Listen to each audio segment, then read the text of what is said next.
Bonjour, bienvenue à cette première vidéo sur la première partie des théories des ensembles. Dans cette vidéo-là, qu'est-ce qu'on va voir? C'est surtout le vocabulaire de base de théorie des ensembles, quelques exemples et ça sera ça. Là. On ira jusqu'au sous-ensemble et à la cardinalité d'un ensemble. Donc, premièrement, la première question qu'on pourrait se poser, c'est qu'est-ce qu'un ensemble? On a la définition ici dans le premier encadré. Donc, un ensemble est une collection ou un groupement d'objets distincts appelés des éléments. Donc, ce sont des objets. Là, on peut avoir des ensembles de nombres, des ensembles de personnes, des ensembles de lettres, comme on veut. Donc, tant qu'ils sont regroupés et c'est ça. Généralement, on note un ensemble à l'aide d'une lettre majuscule et on note un élément à l'aide d'une lettre minuscule. Donc, A majuscule pour l'ensemble et A minuscule pour l'élément. Et on écrira que A appartient à A, donc A élément de A comme on veut, pour dire que le petit élément A appartient à l'ensemble A. Et, bon, exemple 1, trouver des exemples d'ensemble. Il y en a beaucoup, là. Je pourrais prendre, par exemple, l'ensemble des nombres réels. L'ensemble des nombres réels. Qui serait, si vous vous souvenez, l'ensemble de tous les nombres réels, donc qu'ils soient entiers, décimales, irrationnels, etc. Ça pourrait être l'ensemble des étudiants de la classe.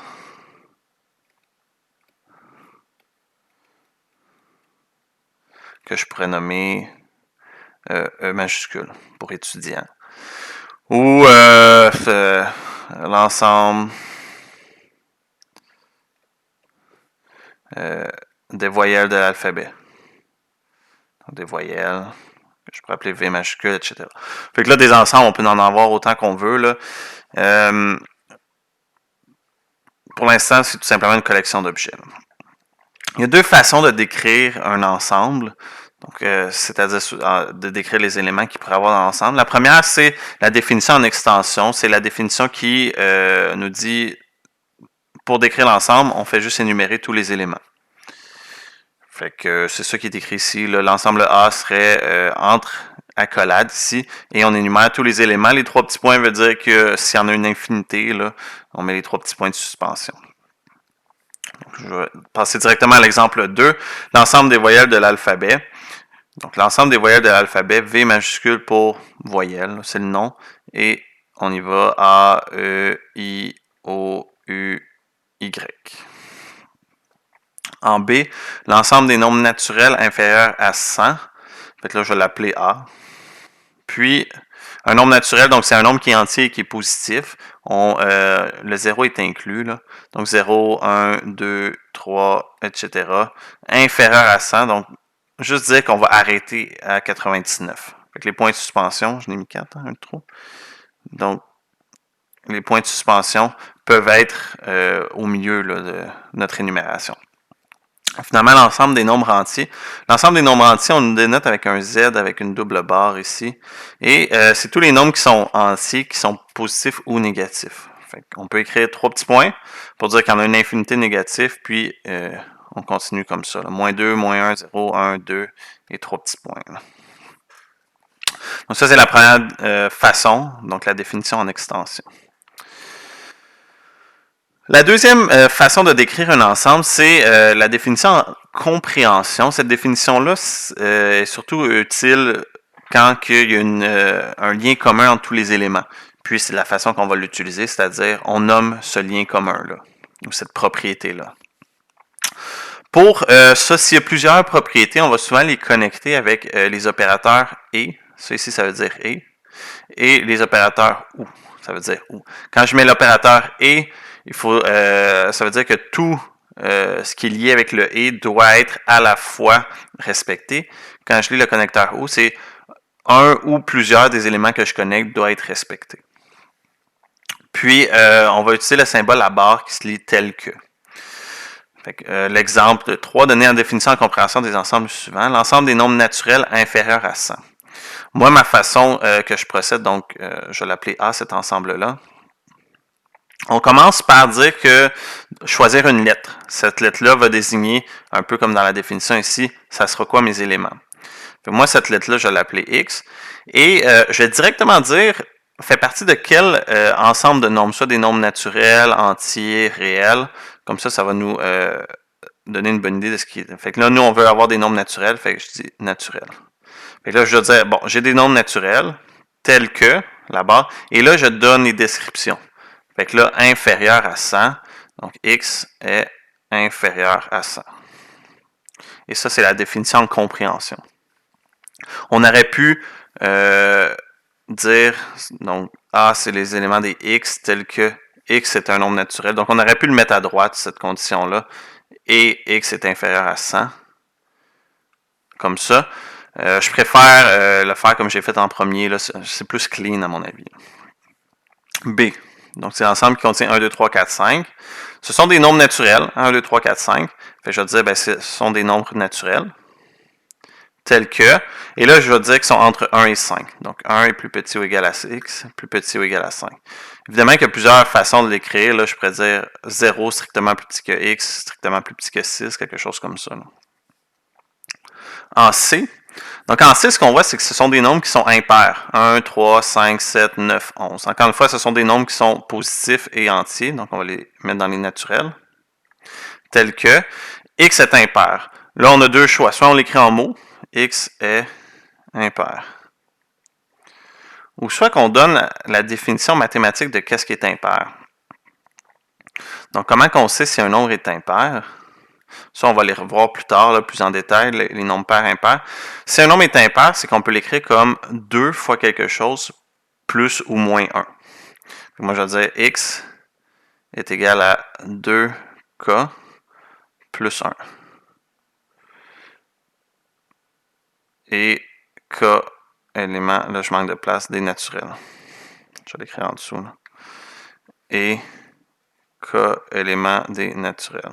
Ça veut dire quoi? Ça veut dire que tous mes nombres dans mon ensemble doivent être 2 fois quelque chose plus 1. Hein? 2 fois 0 plus 1, 2 fois 1 plus 1, etc. Ça, on va voir plus tard que c'est la façon de décrire des nombres impairs. Pour l'instant, on peut l'écrire en mots, il n'y a pas de problème. Et finalement, l'ensemble D, 2, 3, 5, 7, 11, 13. Donc, encore une fois, ce sont des nombres naturels. Et qu'est-ce qui lie ces nombres-là? On va s'habituer. Là, ce sont tous des nombres qui sont premiers. On se rappelle, un nombre premier, c'est un nombre qui a comme diviseur lui-même et 1 seulement. Fait que ça, ce sont des nombres premiers. Il n'y a pas de manière autre que de l'écrire en mots, donc x est premier. Et voilà, je saute les exercices, vous pourrez les essayer. Deuxième définition importante, la définition de sous-ensemble. Qu'est-ce qu'un sous-ensemble? C'est, dans le fond, un ensemble qui va contenir des éléments de l'ensemble de base. Ça ne veut pas dire grand-chose. Fait que je lis la définition. On dit que l'ensemble A est un sous-ensemble de B si seulement si tous les éléments de A sont également dans B. Fait que tous les éléments de A, s'ils sont aussi dans B, on dirait que A est sous-ensemble de B. Ils pourraient avoir les mêmes éléments, ils seraient quand même sous-ensemble s'ils sont égaux.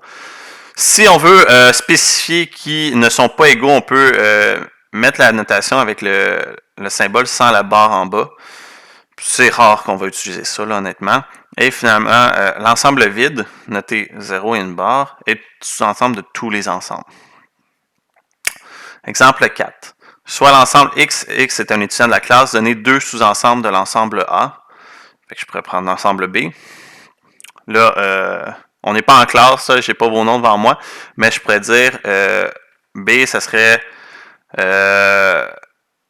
l'ensemble des étudiants qui ouvrent leur caméra pendant les zooms. Là. Qui ouvrent leur caméra pendant les zooms. Donc, c'est un sous-ensemble de A parce que tous les éléments de cet ensemble-là vont être aussi des étudiants de la classe. Évidemment, je l'ai spécifié comme ça. Et un autre sous-ensemble, on pourrait prendre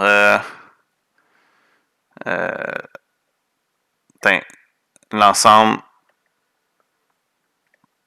de toutes les filles de la classe.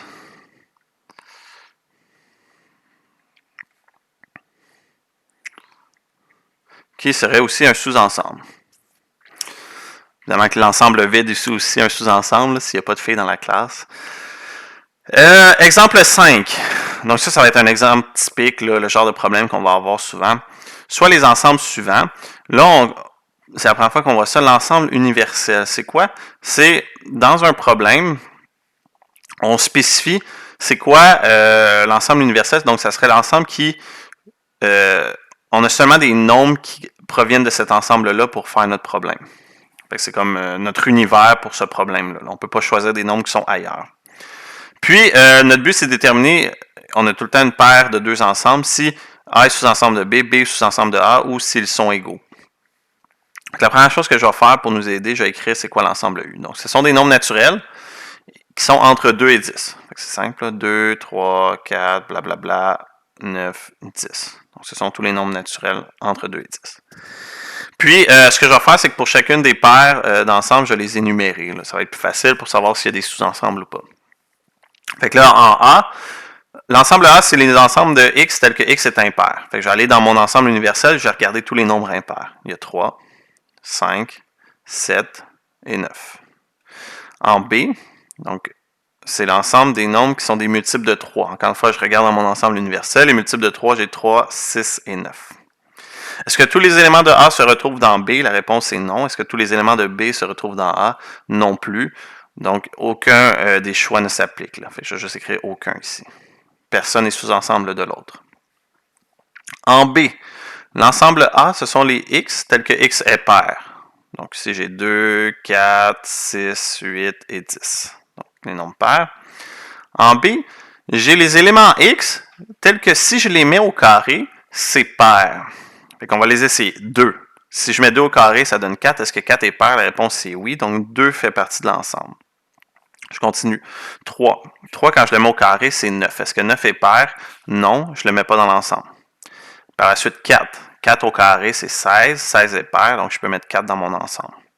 On va se rendre compte en les essayant tous qu'on va avoir seulement les nombres qui sont pairs. L'ensemble A et B sont donc égaux. A est égal à B, parce que ici, on a les mêmes éléments. Et finalement, en C, donc en C, j'ai l'ensemble des x qui satisfont l'équation x carré moins 3x plus 2 égale 0. Là, pour le faire rapidement, on peut factoriser là, x moins 2, x moins 1 égale 0. Donc, si vous avez fait les petits cours sur la factorisation, ça devrait être facile, ça ici. Et les seules solutions sont x égale 1 ou x égale 2. X égale 1 ne fait pas partie de l'ensemble universel. On va donc le rejeter et j'ai seulement 2 comme élément. En B, je veux tous les carrés parfaits qui sont dans mon ensemble universel. Un carré parfait, c'est un nombre qui provient d'un exposant en 2. Par exemple, 4, puisque c'est 2 exposants en 2, et 9, parce que c'est 3 exposants en 2. Les deux ensembles ne sont pas sous-ensembles l'un de l'autre. Hein. 2 n'est pas dans B et 4 et 9 ne sont pas dans A, fait que c'est aucune des deux. Je vais écrire aucun ici. Et c'est tout pour l'exemple 5. L'exercice, encore une fois, vous pouvez les essayer par vous-même. Et cardinalité. Donc, c'est une définition quand même importante. La cardinalité d'un ensemble, c'est en réalité le nombre d'éléments que contient l'ensemble. Donc, soit un nombre d'éléments que contient cet ensemble. Et, je souligne très bien, la cardinalité va être dénotée avec des barres. Il y a plusieurs notations. Là, des fois, vous allez voir comme le dièse, le hashtag. Nous, j'ai toujours utilisé les barres ici, là, qui ne sont pas des valeurs absolues, mais bien cardinalité. Puis, on dit le nombre d'éléments qu'il y aurait dans l'ensemble S.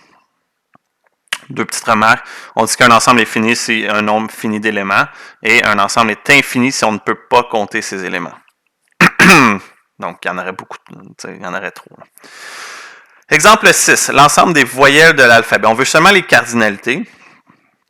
On l'avait donné tantôt, c'était quoi cet ensemble-là? Hein? C'était A, E, I, O, U, Y, donc il y avait 6 voyelles. La cardinalité serait donc de 6. En B, l'ensemble des entiers positifs inférieurs à 10. Ça, c'est, si je l'appelle l'ensemble B, là, juste pour nous, là, les entiers positifs, certains vont mettre le 0, certains ne le mettront pas, moi je ne le mettrai pas.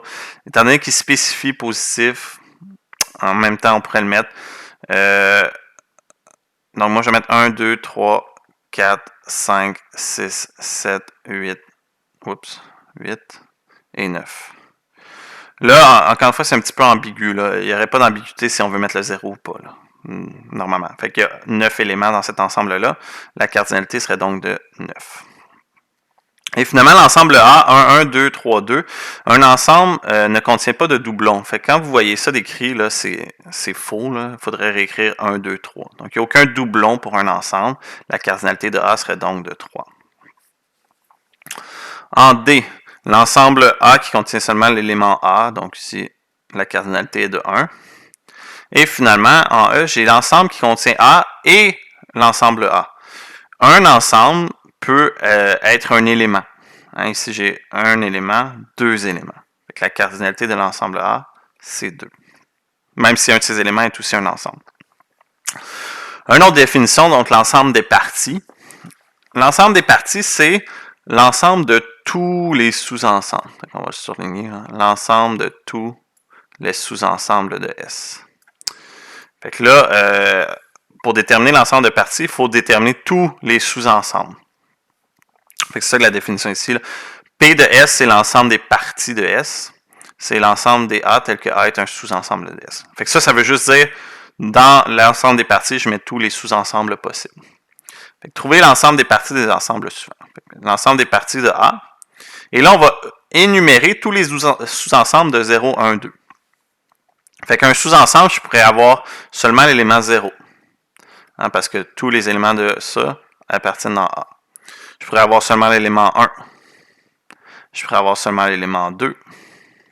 Je pourrais avoir 0 et 1. Je pourrais avoir 0 et 2, là, vous me voyez venir. Je pourrais avoir 1 et 2. Je pourrais avoir lui-même, hein, 0, 1, 2. Donc, lui-même est aussi un sous-ensemble. Il nous en reste un, celui qu'on oublie d'habitude, là. L'ensemble vide est toujours sous-ensemble de n'importe quel ensemble. Donc, on met l'ensemble vide. Et ça, c'est l'ensemble des parties. Fait 1, 2, 3, 4, 5, 6, 7, 8, ça c'est bon. L'ensemble des parties de l'ensemble vide. Oups. Fait quel ensemble est sous-ensemble de l'ensemble vide? C'est seulement l'ensemble vide. Vous allez m'entendre souvent dire le mot ensemble aujourd'hui. Ça ferait un bon drinking game. Théorème, soit S l'ensemble, un ensemble, la cardinalité de S est en N, alors la cardinalité de l'ensemble des parties est 2 à la N. C'est-à-dire, si j'ai N éléments dans l'ensemble S, j'ai 2 à la N éléments dans l'ensemble des parties de S. Ça, c'est un théorème. Normalement, en maths, quand on a un théorème, on essaie de le prouver, parce que c'est un résultat qui est prouvable. On va le prouver, mais plus tard, parce qu'on n'a pas encore les outils pour. Fait que pour l'instant, on va me croire. Fait que là, moi, je vais trouver l'ensemble, la cardinalité de l'ensemble des parties. Fait que si mon ensemble, j'ai A, qui est un élément, j'ai B, qui est 2 éléments, et j'ai l'ensemble AB, qui est le 3e élément. J'ai 3 éléments, donc la cardinalité de P de blablabla, là, je ne les réécris pas toutes, c'est 2 à la 3, qui donne 8. Mon deuxième, donc dans l'ensemble, donc l'ensemble là, est vraiment défini par les premières accolades. Là. J'ai un élément, qui est l'ensemble vide, 2 éléments qui est A, 3 éléments qui est l'ensemble qui contient A, et un 4e élément qui est l'ensemble qui contient l'ensemble qui contient A. C'est vraiment des exemples qui sont weird, là, je l'avoue. Fait que la cardinalité de cet ensemble-là serait 2 à la 4, qui est 16. Finalement, en C, j'ai l'ensemble des parties de l'ensemble des parties de l'ensemble vide. Fait qu'ici, l'ensemble des parties de l'ensemble vide a un seul élément, qui est l'ensemble vide. Donc, l'ensemble des parties d'un ensemble qui contient un seul élément, ça serait donc 2 à la 1. Ici, oups, cardinalité de l'ensemble des parties de l'ensemble des parties. Oh, ça serait 2 à la 1 qui est égal à 2. Encore une fois, c'est un exemple qui est un petit peu weird. Là. Et c'est tout pour cette première capsule-là. Le reste des notes vont être dans un deuxième vidéo. Donc, merci.